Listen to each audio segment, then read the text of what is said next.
Okay, I think the webinar is starting. Good morning and welcome to our webinar for the launch of the European B2C e-commerce report 2022.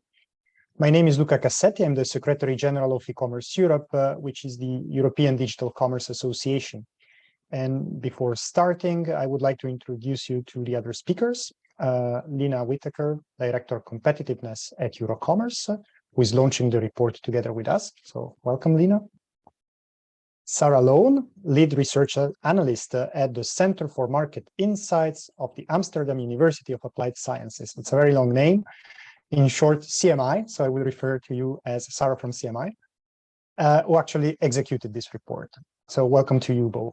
And I would like to start by thanking Eurocommerce for supporting this project again, and also thanking very much Sarah and CMI for the hard work on drafting this report. And before leaving the floor to Eurocommerce for its introduction, and then to CMI for the presentation of the main findings of the report, which is the core of our webinar, I would like to just say a few words on the context in which we find ourselves at the moment. In the past 2 years, retailers have gained a lot of experience in digitalization. I think we can all agree on that. And this acceleration was significantly pushed by the COVID-19 pandemic. During which both e-commerce and retail played actually an essential role for the continuation of economy and society. And despite the expectation that e-commerce would slow down after the pandemic lockdowns were greatly reduced across Europe, many countries actually saw their e-commerce, their online purchasing remain stable in 2021. And these developments, you will see, are reflected in the report, which show that in 2021, total e-commerce, European e-commerce, grew to 718 billion euros with a growth rate of 13%. I will not disclose any other figures because that's Sarah's job, and she will do it in a few minutes. In 2022, with basically no pandemic-related restrictions anymore, we are noting that more and more consumers are actually returning to physical shops, but they also still use e-commerce. So that's a little bit of a confirmation for us that the future of retail is going to be omnichannel. And while it seems that we are living, hopefully, behind the pandemic, we have some more recent challenges that lie ahead. And unfortunately, I would start with this one. Europe has become the stage of a major conflict with the war in Ukraine. And the conflict has aggravated a situation that was already difficult. There was inflation, there is inflation, increased energy prices. So many of our national association members, which were interviewed by CMI, and you will find the interviews in this report, are reporting that these events are impacting consumers' purchasing power and also confidence in their markets. So in some countries, our members are noting that consumers start to buy less or tend to buy less, or maybe they hesitate a little bit more before purchasing. And next to this, there are also issues related to product shortages and disrupted global supply chains. So in this context, I think we can safely say that e-commerce retailers are getting a little bit worried about the impacts on their daily activities and, of course, increased costs for them. And although long-term consequences are, I think, difficult to predict at this stage, I guess it's safe to say that the war in Ukraine and the current global situation is already having a major impact on European and global markets. But of course, in parallel to these developments, work in the European institutions has continued, and also to update EU legislation to the current digital reality. I can mention maybe two major files that are about to be finalized that should ring a bell to the participants, the Digital Services Act and the Digital Markets Act. Given the increased importance of online marketplaces in e-commerce, these new rules that are included in the DSA and the DMA will have a substantial impact on the sector, and they are supposed to help reduce illegal content online, make the internet more transparent, but they will also come, I guess, with implementation challenges for businesses on which we are still focusing. At the same time, the European Union is intensifying a lot its efforts on making the economy more sustainable, greener. And for doing so, they published new legislative proposals covering a wide range of issues that can go from greening retail value chains to improving the circularity of products, for example. And in addition, policymakers are also trying to address the issue of quantifying the impact of products and activities on the environment and how this is actually presented to European consumers. So these are just a few examples of issues, legislative files, EU legislative files on which e-commerce Europe is focusing and engaging on to make sure that the interests of the digital commerce sector are actually taken into consideration when policymakers are discussing and negotiating legislation. So if you want to know more about our activities, I would like to invite you to connect with us via our website, social media, and so on. I think that's it from my side. I would like to give the floor now to Lina Whittaker for her introduction on behalf of Eurocommerce. So thanks for listening. And Lina, the floor is yours. Thank you, Luca. If I may say, it's a real pleasure for Eurocommerce to join Ecommerce Europe again in the launch of the European e-commerce regional report. Eurocommerce, if you're not aware, is the European voice of the retail and wholesale sector. And certainly we welcome this report as its insights to affect retailers and wholesalers that are distributing goods and providing an essential service to millions of businesses and individual customers. E-commerce, I think has already been said, has provided the quick response that was needed for access to producers and services during the pandemic. And certainly the pandemic accelerated businesses to develop their online sales channel, perhaps at a speed they were not prepared for. Prior to the pandemic, we note that 70% of retailers, especially micro businesses, did not include e-commerce as part of their service, nor were even visible online. While the pace of growth has changed, consumers who discover the convenience of e-commerce are expected to continue to use it. And Eurocommerce, together with McKinsey, are examining what that picture is likely to be in 2030. And our current expectations are that online sales will make up an average of 30% of retail turnover by 2030. That consumers really expect to use a combination of online and offline interaction. And what this means and what this report further confirms is that retailers have no choice but to invest in a seamless experience that matches this consumer expectation. It means that the sector needs to examine the future role of the store and invest in providing the experience and expert advice that will continue to bring those people through the door. We hope that those people listening today will take into account the challenges that the sector faces in meeting the demands of the trends that you will hear to be outlined. That's the changing number of online purchases, the changes to what is brought online, and how customers are looking to cross-border digitally to make those purchases. I think I won't give away too much of what you will hear about in more detail, but certainly these are the factors that the retail and wholesale sector are taking stock of, need to react to, and make the right investments that relate to it. Luca already mentioned as well, the sector is operating in this climate of uncertainty and volatility caused by the invasion of Ukraine. There's higher energy costs, inflation, supply chain disruption, and the risk of protectionism. So the sector is also catering to consumers facing these challenges of inflation, rising energy prices, making them perhaps reassess what purchases they want to make. Our sector is adapting, but as a principal player in the European economy, we do really call on national governments and European policymakers to support it making this digital transformation. Also bearing in mind the contribution that the sector makes locally to local communities. I think the report that you will hear about really explains the magnitude of the digital transformation and its speed.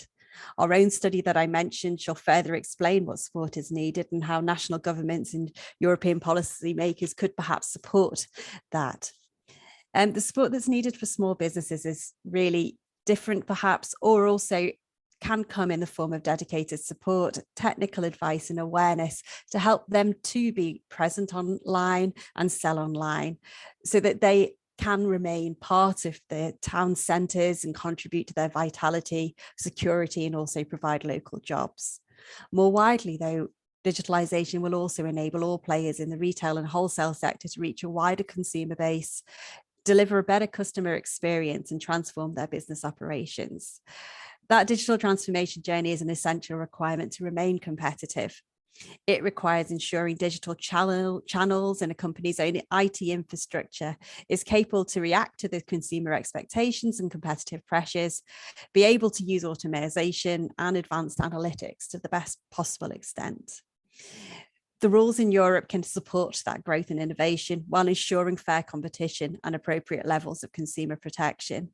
The European digital agenda must strive to get that balance so that business models can adapt, whether it's in relation to the current proposals that are on the table, such as those relating to data, cybersecurity or microchips, or relation into the implementation of new competition frameworks, including the ones that were mentioned about bringing adaptations to the digital age, the Digital Markets Act, the Digital Services Act.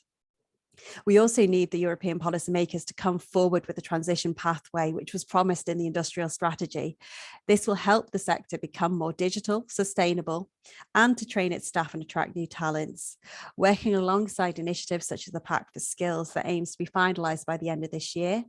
We really hope that that can also highlight what the sector needs in terms of employee skills and also what it's already doing. So we hope today that you find the data gathered for this report very insightful, and we hope that we can continue the conversation how global players, small businesses in the retail and the wholesale sector can continue to offer a varied career to 26 million Europeans, contribute to the EU economy and serve the millions of consumers. Thank you. Thank you very much, Lina, for this introduction on behalf of Eurocommerce.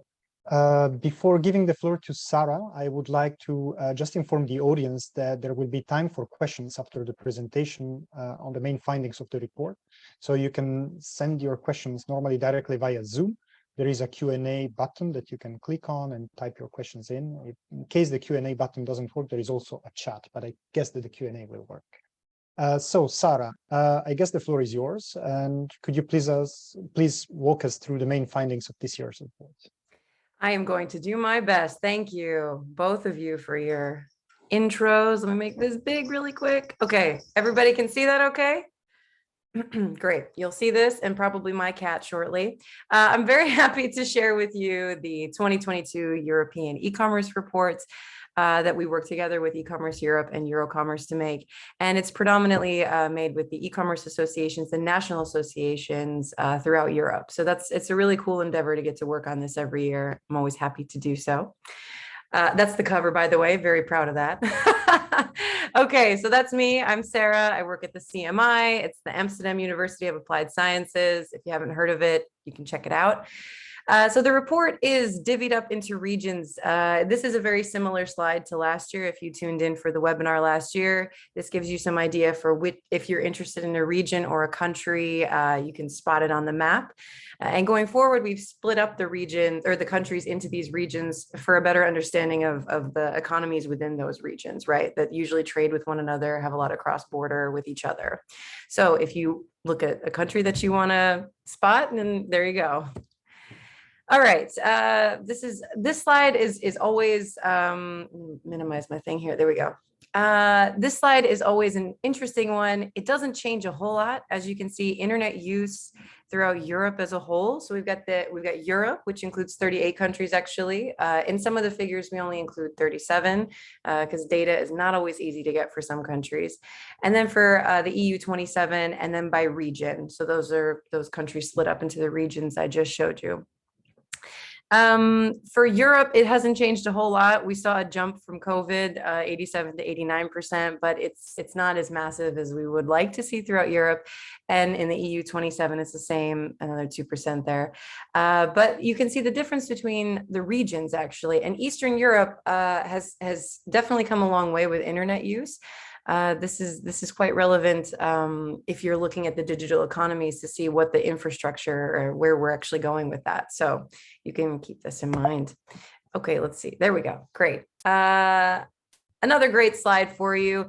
All the data that we collect for e-shoppers is typically from Eurostat, if possible. If not, we work with the national e-commerce associations. Sometimes we look at United Nations data and Statista, try to get a better understanding of what the population shopping online is. So this is the population that is accessing the internet that is purchasing goods or services online. So this does not include the folks, obviously, that are not accessing the internet. As you can see in Europe, there was a huge jump in 2020. And if you tuned in last year, you also saw that. But the interesting thing is where we're going for the future. So we can see that e-shoppers throughout Europe, we're expecting in 2022 for that definitely to increase. And that's predominantly because in Eastern Europe, we're seeing an increase in online shopping, whereas before that wasn't as prevalent, right? So because of COVID, in regions where, or in markets, I guess you could say, where online shopping wasn't necessarily the norm, it's now penetrated those markets a bit better.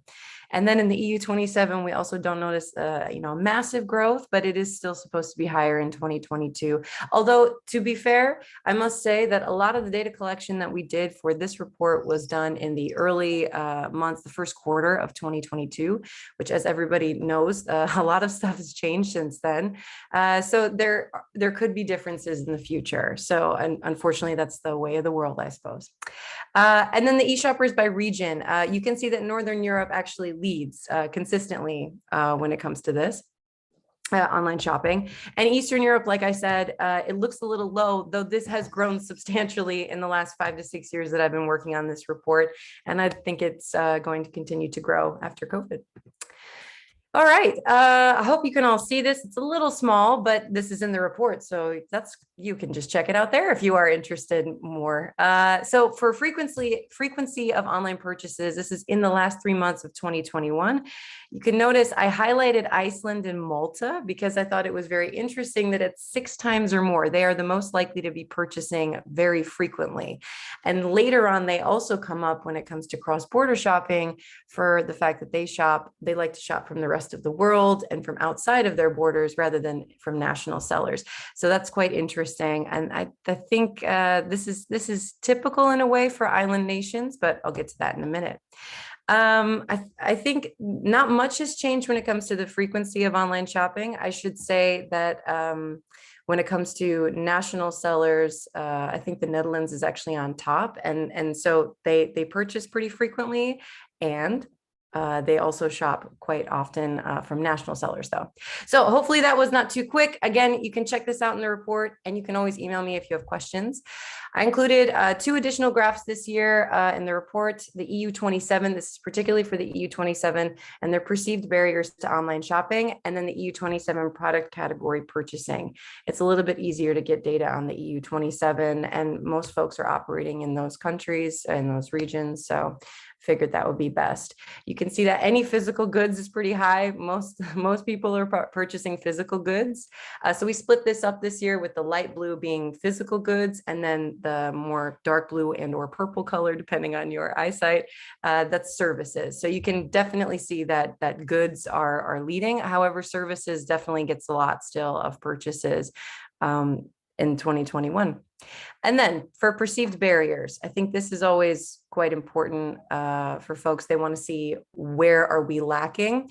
It was mentioned in the interviews quite often that we conducted with the national associations that digital skills and or digital literacy can be sometimes a problem, but also the trust when it comes to purchasing online is not always strong in certain countries. And so you'll notice here, individuals have concerns about the cost of delivery or the reliability or speed of delivery. This has a lot to do with the infrastructure.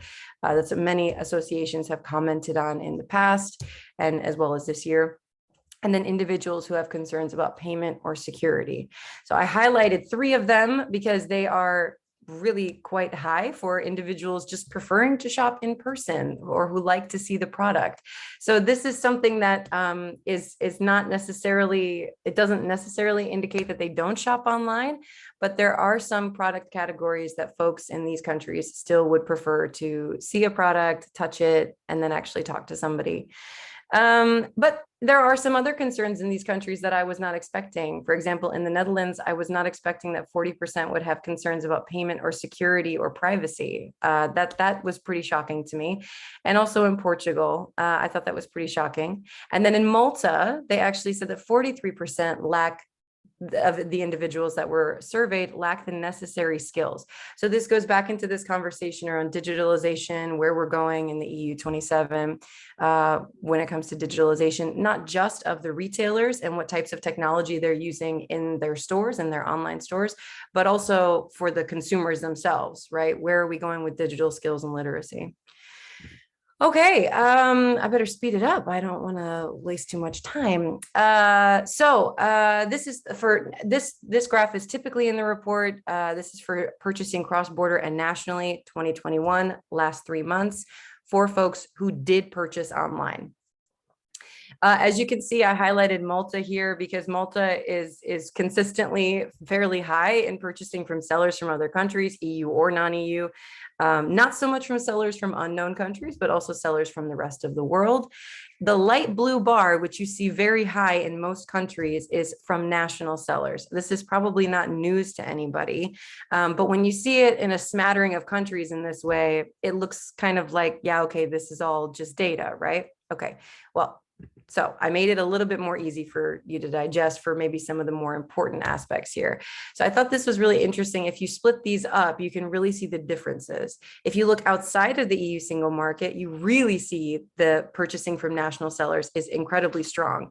And actually within these countries, I believe it's in the interview with North Macedonia, actually, there's a focus on creating a stronger unity between the Eastern European countries that are not in the EU so that they can have access to trading with each other cross-border, because right now there's huge barriers for that, for the retailers, for consumers.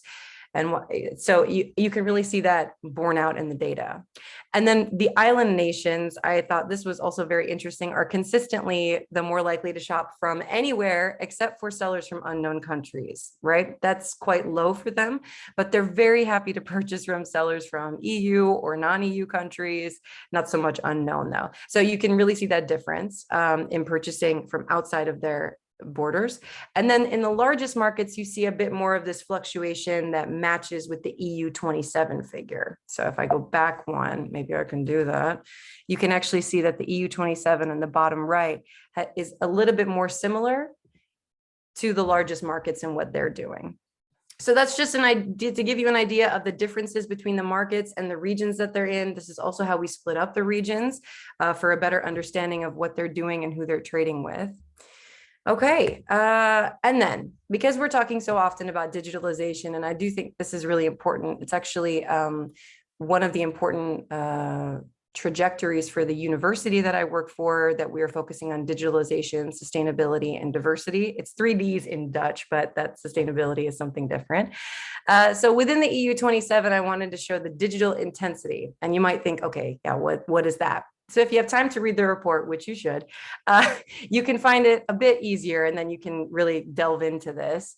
This is a newer stat from Eurostat, and maybe not everybody has had a chance to take a look at this, but this is within the EU 27, and I split it up between SMEs and large enterprises, because I think there is a little bit of a disconnect in thinking about the types of technology that are used. If we think about massive companies that are able to use machine learning and AI and all these things, that's great, but what exactly are SMEs able to use, and where should they allocate their money and their funding? So on the right, you'll see how you are divvied up, how you get points for your digital intensity index.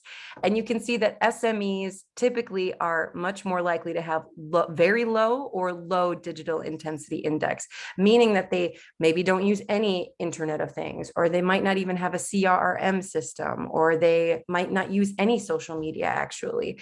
And this is for the retailers who are selling online. So that's quite shocking, right? Or maybe they are really lacking in their e-commerce sales. They might be online, but they might not have a whole lot of turnover. Whereas you see the flip side, the light blue bar is the large enterprises, and that's 250 employees and self-employed persons or more. So that's the difference, right? SME is 10 to 249 persons. Large enterprise is 250 and up. So, I mean, that SMEs, it's difficult to say that 240 people is an SME, but I think that that's fair, I guess. So the light blue bar is large enterprises, and you can see they're much more likely, in many cases, double or triple to have higher digital intensity index. So this is definitely an area that we have to work on in the future. If you work in this area, if you're a retailer here, you can see where you kind of benchmark out. All right, oh yeah, okay. money matters. Okay, I always call these the money slides, so prepare yourselves. The B2C e-commerce turnover for the entirety of Europe. Now, this includes 36 countries, technically, 37, I think, if you don't include, we didn't include Kosovo this year because it was difficult to get data for Kosovo. So taking a look at this, you've got first B2C e-commerce turnover, and then you've got eGDP. So there's some notes that I have to tell you, and I promise to go a little, I only have 2 or 3 more, so bear with me. First of all, we used a different source this year for the United Kingdom. So you might see a bit of a lower figure for e-commerce turnover. That's because we're using the UK's Office of National Statistics, which of course is a bit more reliable. And they've begun collecting this data more often and more reliably after COVID. So we have a better idea of what the market is doing. Although, of course, they measure things differently with goods and services. So if you notice a drop from last year's report, if you're comparing from last year to this year, that's why you're seeing the figure difference. The United Kingdom source is different. Additionally, we were unable to include Russia this year. It's very difficult to get data from the contact that I usually work with. So that was not possible this year. So those are 2 massive markets that were modified for this year's report. So when you see these figures, that is why. Additionally, like I said, we collected data earlier on in the year. So you'll notice that the GDP here, you won't see the GDP, but in the next slide, you'll see an actual GDP figure. And it looks like GDP is growing substantially, which we can all say, wait, how is that possible with the war and inflation? It's because our GDP that we used is current prices in US dollars, and it was collected on April 14 of 2022. So in current prices, that includes the effects of inflation. So that is why you are going to see a higher figure there. If you want to check it out, you can in the report, we actually include a link to the newest source for this data if you want to look at different types of GDP. So that's my caveats aside. The money slide is 2021, 718 billion euros in turnover, as Luca said earlier, with a 13% growth rate. This is pretty, I would say this is pretty normal again. It seems that we're still growing, which is great. We've always hovered between 9 and 13, 14% ish sort of when it comes to B2C turnover, but it's really great to see that it's consistently growing in double digits. That's I didn't expect to see that 5 years ago, that it would continue to do so.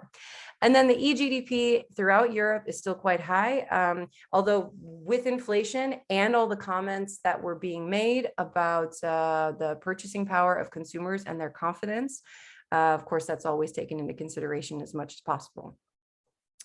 Okay, and this is for the EU 27, for those that are interested in just this region. We're seeing a bit more of a normalization of that growth, right? We saw from 2019 to 2020 a 10% increase, and that 10% growth rate has, well, growth rate, not increase. The 10% growth rate has come back for 2022, at least it's forecasted to have come back. And again, for this figure, we work with the National E-commerce Associations. So you have, that's just keep that in mind, that they always submit data, and that's where we get this from. But in 2021, we did see a 16% growth rate among the EU 27. And then this is the GDP slide I was telling you about. Looks like there's a massive growth from 2021 to 2022. Now you know why. And the eGDP looks a little bit smaller in this way, actually. I think that's because we're using current prices. Okay, let's see. Okay, this is my last slide, I think, actually. So 2 more minutes and then you're done. So B2C e-commerce turnover by region in billions in 2021. It's pretty clear. This is always the case. Western Europe takes the cake. It's always the case, it seems. It's a little over 63%. I think it's like 63.2% or something. So Western Europe obviously is the powerhouse of e-commerce in all of Europe, despite the fact that Northern Europeans shop online more often, and they are more of them are shopping online. The markets are just significantly smaller than in Western Europe. They are really the powerhouse. Although Southern Europe is doing really well. I remember several years ago when they were they had not even hit 100 billion yet. So they are definitely on the rise as well. And then Eastern Europe, unfortunately, like I said, it looks a lot smaller this year, and that's really due in large part to Russia. Russia's e-commerce market was quite large. Well, is quite large. I imagine it. Well, I don't know. It might still be, but it was at least last year when I did the report. And then the eGDP as a percentage of GDP, it tracks pretty much with what we see on the e-commerce turnover graph by region. And then the share of total e-commerce turnover by region, you can see Western Europe, 63%, Southern Europe, 16%. So it's all good news in a sense. It's all going up. As Lucas said, the associations are noticing a bit more of the stability happening, but a stability that is remaining after COVID-19. So that's all good news for e-commerce. We just have to work on our digitalization. Yeah, I had one other thing I wanted to tell you. In the report, it's a shameless plug to read the report and all the interviews in it, because they are really, really great. We include several national associations. And so if you're interested in a particular market, they are really the best thing to read to understand that market better. I asked them questions about domestic policies and EU regulation. Many of them talk about VAT and the waste directive. We asked about Ukraine and what they are doing, if anything at all, or what their members are doing in regards to Ukraine. So that can give you some more information as well. I asked about technology shifts, digitalization amongst their retailers, SMEs, and large players alike. So you can read about that in relation to that digital intensity index graph. It's really, really good for you to get an idea of the country. And then, of course, Lena brought up business models, adapting business models. And this is something that is kind of near and dear to our heart, because I asked about sustainability. I'll go to this slide so you can access the report. I asked about sustainability because that has a lot to do with regulation as well. And so you can really get an in-depth look at what the sustainable efforts are of the associations or the countries themselves, domestic policies. And this is really near and dear to our heart. Like I said, we work on these 3 Ds, I guess, but we also have the Center for Economic Transformation at the university, in which we're actively trying to bring about, donut economics, regenerative economies, and business models that will adapt to the reality of the world that we live in today. So that's my pitch. That's my spiel. That's my my shameless plug of our Center for Economic Transformation and the report. The link next to the 2021 one goes to the 2021 report, and then the 2022 link, the massive one there, goes to 2022. It's in this it's not in there. Well, it doesn't matter. Okay, that's it. That's all I got, Luca. Oh, I should ask questions of you guys, though, I think. Thanks a lot. Thanks a lot, Sarah, for this presentation and for all your insights, and again for having put together this report. I mean, before going to the Q&A, I would just like to remind that the light version is freely available on our website or via the QR code that Sarah shared. There is also a full version with more graphs that is available for free for policymakers, national or European, and for the members of Ecommerce Europe and Eurocommerce. So for any questions, you can reach out to us. Then maybe moving a little bit to the questions. Let me see. We got a few. So we got 2 questions that are a little bit, I think, the same. Do you see that policymakers are responding to the developments in the field? Is legislation also becoming more digital? And the second question would be, how could cross-border and channel-neutral commerce be increased? Do you think this is possible by adapting the EU regulatory framework? And if yes, how? So I would group these 2 questions and maybe give Lena the chance to reply first, if you agree. Thank you, Luca, and also thank you, Sarah, for a very interesting presentation. I mean, just what I can say from the Eurocommerce perspective is certainly we've seen the EU embracing the digital agenda.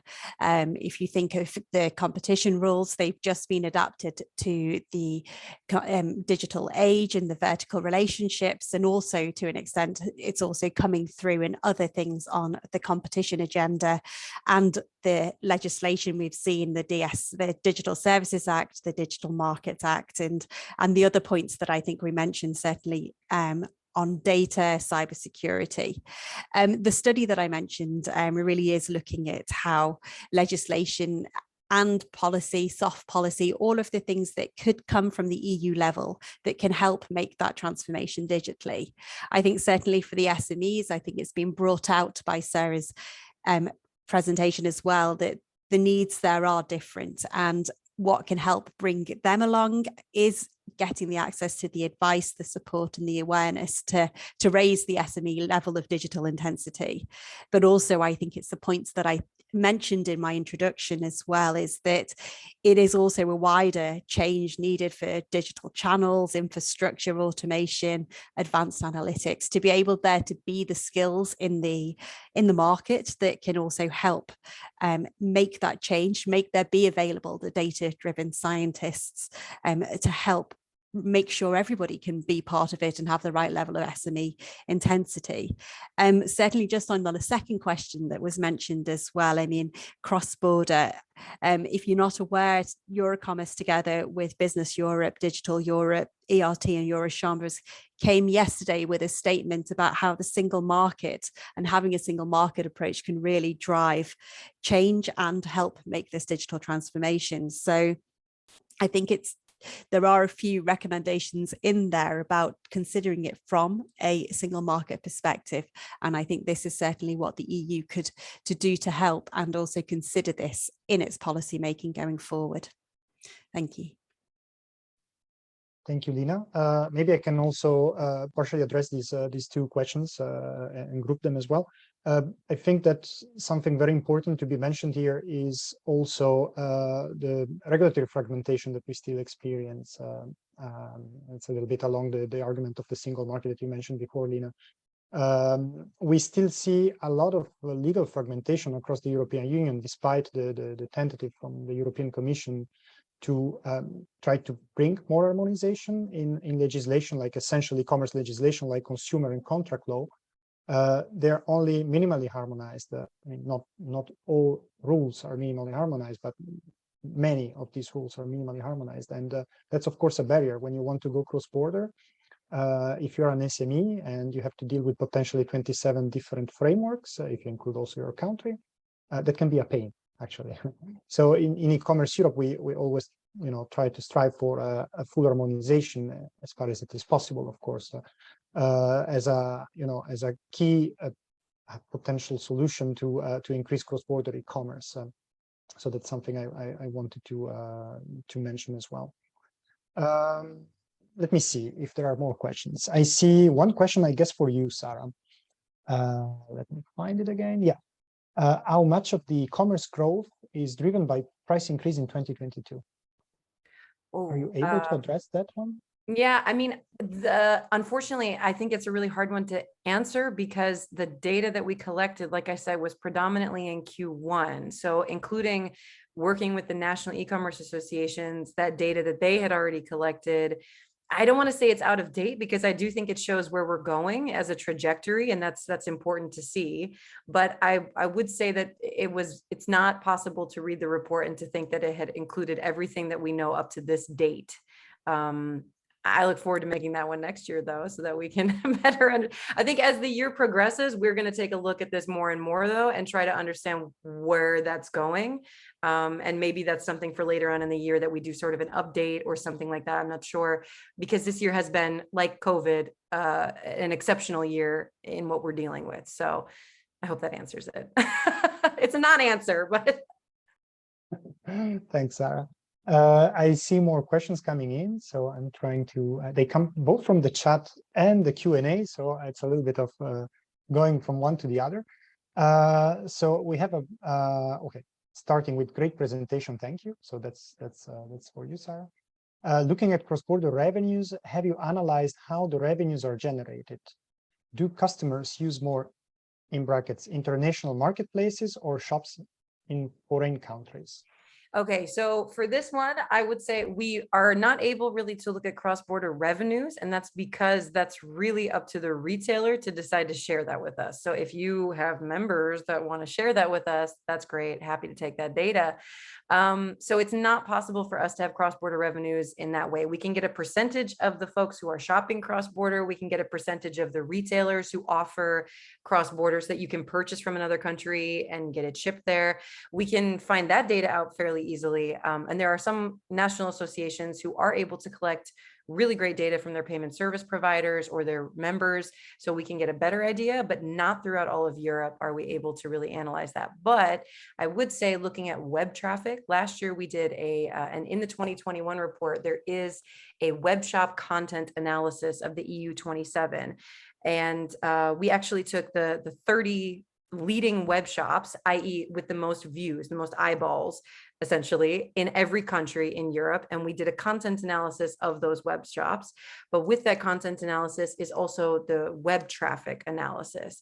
And I do think it depends on which country you're in, but I would say that in Western Europe, based on what I know from the traffic analysis, the international marketplaces are definitely getting more eyeballs than smaller, let's say niche or smaller SME web shops, unless they are amazingly good at what they do. And this is also a Google Analytics problem, right? So if you want to end up high in that list, it's also a localization problem. So I think a lot of folks, if they're going to shop across the border, we've noticed that the eyeballs, they go to the international marketplaces because they're in the language that they prefer. They know the shipping options. They trust the brand. They're able to trust the payments. So unfortunately, I can't tell you with revenue. I can tell you with eyeballs, though, that international marketplaces for right now are still leading in cross-border. Yeah. Unless you get to Eastern Europe, then some other ones like eMag, which are not massive international, but they are more popular in the countries surrounding them. I hope that gives a good answer. Thanks a lot, Sarah. A question, I guess for me, this one. Western Balkans were mentioned. What is e-commerce? Is e-commerce Europe supporting these emerging markets? Yeah, I can address this one maybe by saying that we have a strongly EU regulatory focus at e-commerce Europe. So we do have a network of 23 national e-commerce associations from Europe, not only from the European Union, also from non-member states. It is possible for countries that are actually an official candidate to the EU to become a member of e-commerce Europe. But of course, I mean, our focus is clearly purely EU regulatory, so we can support these associations in EU affairs, of course, as far as we can. And we are in talks with actually a couple of associations from these countries, but they are not a member yet, so we don't have a representation in the Western Balkans, to be honest. So I guess that answers the question. Another one for you, Sarah, I guess. It's again about figures. What is the average e-commerce share in retail across Europe? Oh God, I think that might be a Lena question, actually. Maybe a Lena question. Also. Yeah, yes. The reason why is I'm pretty sure wait, while she's finding that answer, every year when we work with Eurocommerce as well, whenever I'm working on the figures, they do say, do you want the retail turnover? And I always say, that would be great. Do you have it for all 37 or 38 countries? And then they say, oh, we don't have it for that, obviously, right? So because it's not included for all the countries, I then have to nix it because, yeah, so maybe she had time to find an answer in this last 30 seconds. Well, I did certainly look, but obviously our membership is not the full 37 countries. We cover 27, so that gives us a little bit of a gap, but I can refer back to what I said about the prediction that, okay, it's not current, but with McKinsey, we have this prediction that it's going to be about 30% of retail turnover by 2030. So it's not then at the moment, but that's certainly the trajectory that we're looking at. And I think we probably do have some figures that we can probably share when our report is published that may give a good impression of this as well, to understand where on earth this 30% came from by knowing what the baseline is. So I have to say, unfortunately, just watch this space. Great, thanks. Another question, a little bit regulatory as well. An element of the new EU VAT rules in place since 1st July 2021 was the abolishment of the VAT relief at import for goods for non-EU countries with a value not exceeding 22 euros. It's the low-value consignment exemption. Did you also do some research if these rules to change the volumes and preferences from EU consumers regarding non-EU goods? So I'm not sure if Sarah can address this one, but I can try to partially address it already a little bit by saying that the Commission has recently publicly announced that, I mean, they published some figures, and the new VAT revenues total 1.4 billion annually. Euros. So we're talking about euros generated by the abolition of the VAT exemption that previously applied to imports of low value goods not exceeding these 22 euros. So there are figures about revenues, but I think we don't have figures, and Sarah, correct me if I'm wrong, if these rules change the volumes and how. No, not on consumer buying behavior, but I do think that there might be some data out there on that. I think it's difficult because the only way that you'd be able to realistically gather that is to ask people, did this keep you from purchasing something across the border?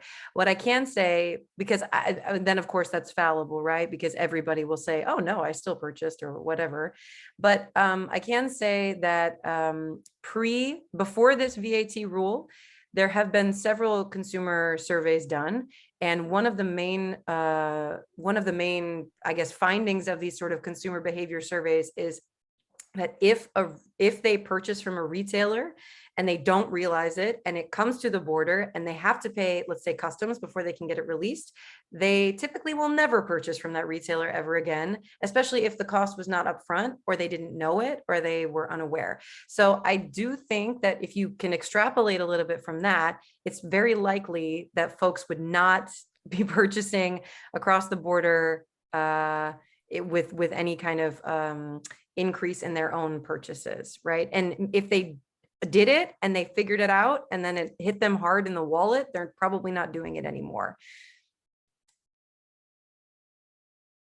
Thanks, Sarah. More questions.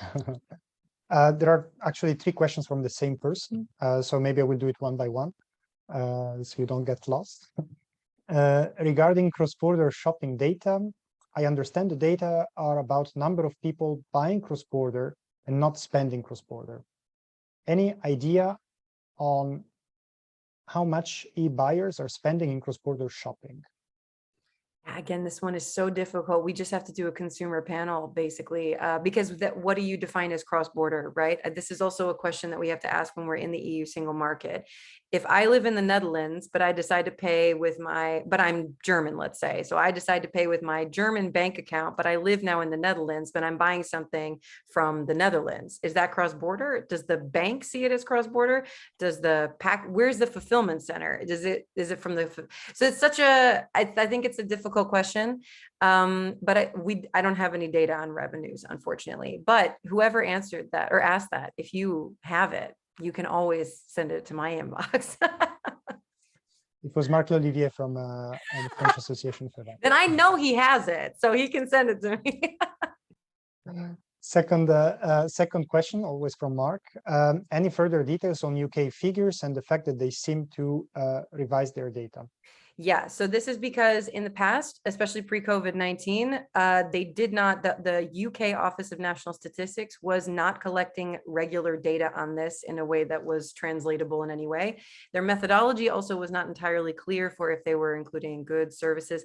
And so the number always looked significantly lower than it did on, let's say, a source like Statista, which then is kind of shocking because usually Statista is not super far off and they do include goods and services. So then I thought, okay, this is a better representation over the last several years to use Statista. But looking at the Office of National Statistics this year, it looks like they've changed their methodology and they were earlier with the data release. So I thought, okay, I think it's time that we switch over because clearly they have switched over. So that's where you're seeing the difference. Yeah, I can, if you have questions about it, I can further expand in an email or something, and then, or I can have a call with somebody about it and explain it a bit further as well. I'm happy to do that. Thank you, Sarah. I will keep Mark's third question as last one because I think it would be a nice closing question for the webinar. So I will keep it for later. Another question. I'm sorry. It's again for you, Sarah, because it's really about data. Have you ever compared the C2C e-commerce with B2C? Could it be growing as a result of inflation? Is it something that you have done? We have not done anything with C2C because, again, I got to say that's really hard to measure because a lot of that happens in the gray economy, as some countries would call it. But I can say that if you take a look at the interviews, Mark, actually from FEVAD from France, has expanded in his interview a bit on how there's a secondhand, maybe he can type it in the chat, the name of the secondhand online shop that is growing in popularity in France. online like apps like Vinted are also on the rise. So we might be able to in the future get together with these companies and try to access that data. But the other thing that you see is that, like I mentioned North Macedonia, but the interview is always so expansive when I talk to her. She also said that in the gray economy, where they are seeing more and more unregistered or just people who are just selling, so C2C, but they are not actually online transactions. So they go on Facebook and they put something on there, but then they get together and they pay cash. So then we have to, sorry, my door's opening. So then we have to decide if we think, that's the cat, if we have to decide if we think that's C2C and online, right? So if you start the transaction, not even on Facebook, but then you take it off Facebook and you meet together in person and you settle with cash, is that still considered online? And those kinds of questions in data are where we get issues, because not everybody's measuring that the same way. So then it's difficult for us to see it on the same level as business to consumer. That's much more sort of registered in a way that's clearer for us with data. So that's also a non-answer. You're getting a lot of those. I'm sorry. Maybe Lina would like to come in as well on this one.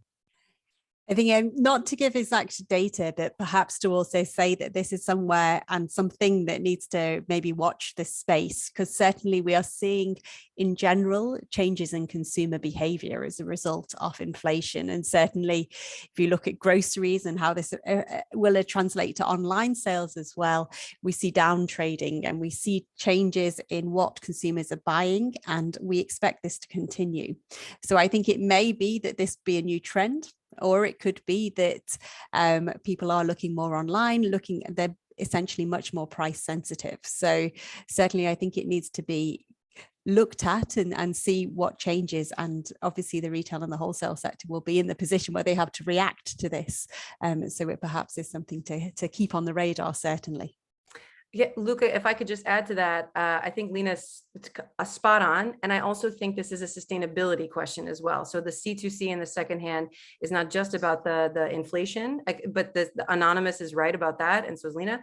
But I do think that the sustainability question that folks are grappling with now is, how can I continue to reuse and recycle? How can I create circularity in my own world? And I think that's also really growing in Western and Northern European countries as a result of this push towards sustainability.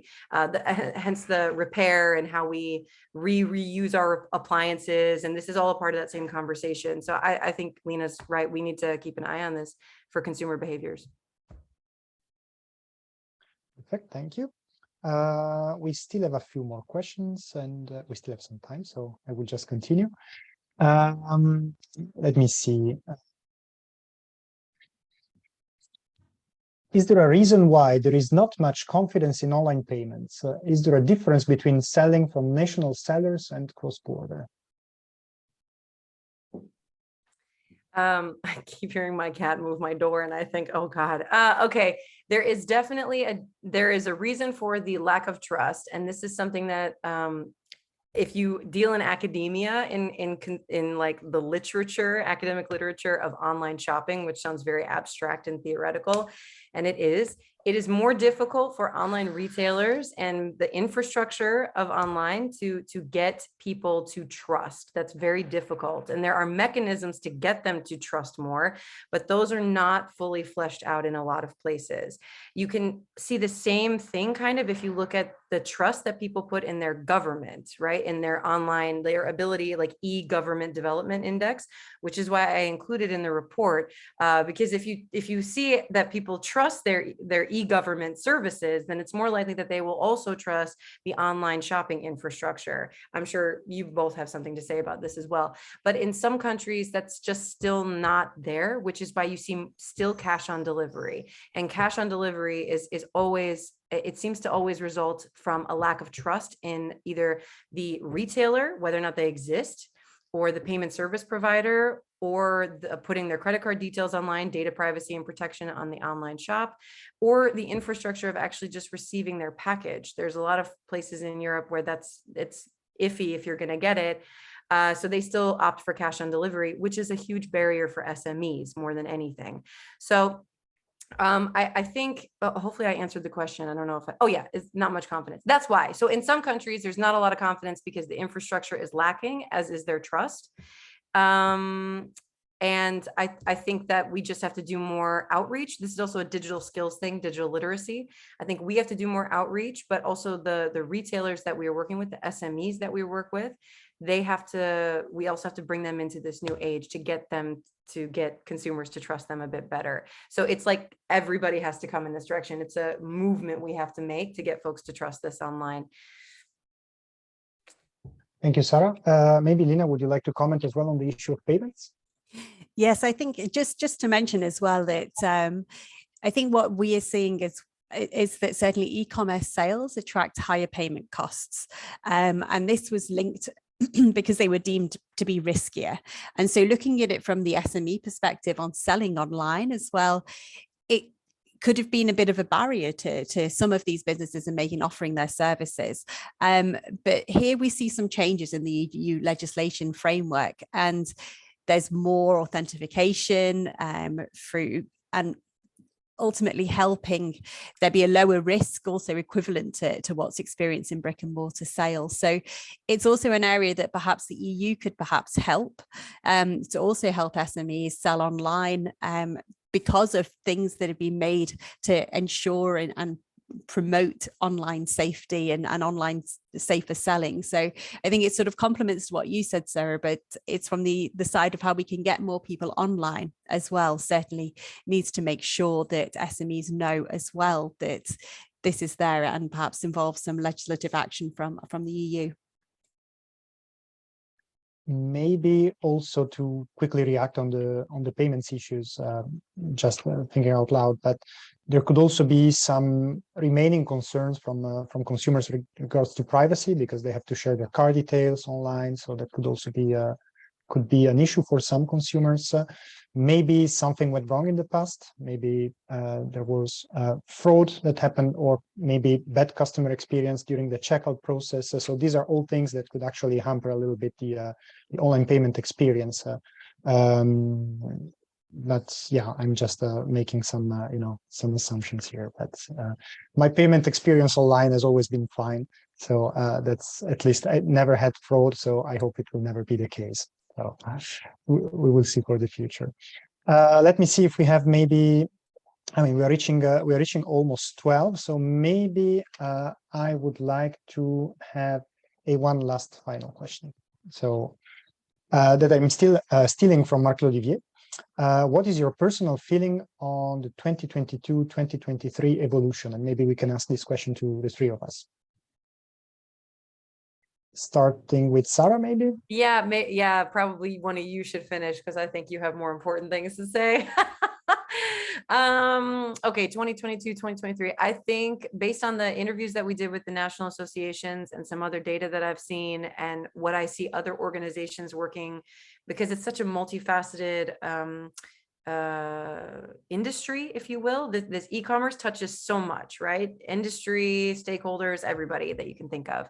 So I think going forward for 2022 and 2023, that the inflation problem will be a problem to continue to get consumers to feel comfortable enough to purchase online, because I do think in some regions there is still this idea that online shopping is not a necessity in the same way that perhaps shopping just at the grocery store, at your local grocery store is. So I think that is sort of something to look out for in the future.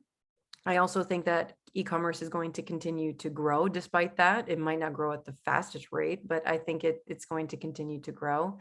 And I think really that the question around circularity and sustainability, due in large part to retailers pushing for this, and consumers pushing for this, and regulation agreeing, or the commission, right, agreeing to this.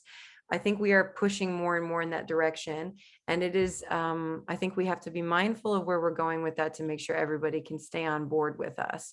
So that's where I see it going in the future. When it comes to consumer behaviors, I think they are much more interested in purchasing sustainably, but above and beyond, it's always how much are they saving by shopping online? That's really still the main reason people buy online. They want to get the best deal possible. So if we can continue to give them that, if folks can continue to give them that, I think that e-commerce will continue to thrive. Thanks a lot, Sarah. Lina? I think probably I said it a little in my introduction as well. I mean, the pandemic forced people to try e-commerce, and whilst the acceleration of this may be changing as behaviors go back to shopping on the town centers or going out to restaurants, I think it's probably true, as we all probably feel as well, that once you try it, you find it has an appeal. So I don't think this will change in terms of that, but certainly I think this data from the report also is helping the sector and hopefully policymakers as well see how those online purchases are being made, what is being bought, what's happening cross-border.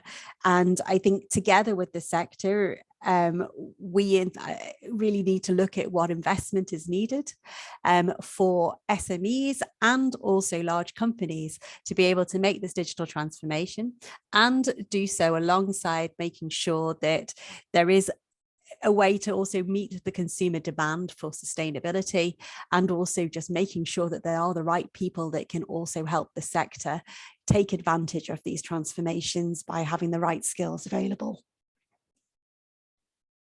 Thanks a lot, Lina, for your concluding remarks. I think I agree with both of you, actually. So you all mentioned the keywords that I actually had in mind. Sustainability, of course, very important, a trend that we're seeing that is increasing across Europe, maybe at different speed, but it's something that consumers want. It's something that retailers want to offer as well, because they want to do their part as well in greening the economy, I would say. So in this sense, we are trying to address sustainability also at e-commerce Europe level with our sustainability working committee. We also try to demystify a little bit some presumptions with regards to e-commerce and the pollution allegedly caused by e-commerce in comparison to other ways of selling. So we definitely think that inflation is going to be an issue as well. I do agree with you on that, but we also think that e-commerce will continue to grow. So it's there to stay. I agree with what Lina said, that people that never tried e-commerce before during the pandemic, they really didn't have a choice. So they started, and actually they like it. But at the same time, the same people that used to maybe buy something at their local shop, and they had to move online because of the pandemic, and buy these products online because of the pandemic, maybe they would like to have a mixed experience. That's what we hear, at least from our members. So they would like maybe to order online, pick it in the shop, and maybe while they are in the shop, they buy something extra. So a mix of channels is definitely the future, and policy should follow in that sense. So we need channel neutrality in that sense on the top of the mind of the policymakers. I guess that we will see an increase in digitalizations of SMEs as well. Although yeah, more investments are needed. It was mentioned also before. I do agree with that, and I guess that it was also mentioned before, if I'm not wrong, the lack of digital skills is an issue, and we have to address it if we want to have a better outlook for 2022, 2023, and so on. And I guess I would conclude here. It's 12:03, so we are 3 minutes beyond the time. I'm sorry for the slight delay. But it was great to present this report together with you, Lina and Sarah. So thanks a lot for having joined the webinar. There was a question before. Yes, the webinar is recorded and it will be available on our websites. And I guess we can also make the presentation available if Sarah is fine with that. Yes, perfect. Great. So you will find that on Ecommerce Europe and Eurocommerce websites. And we look forward to next year's report for more insights. And thanks a lot for the audience. Thank you for having me, and thank you, Lina, as well. Thanks. And thanks to the audience.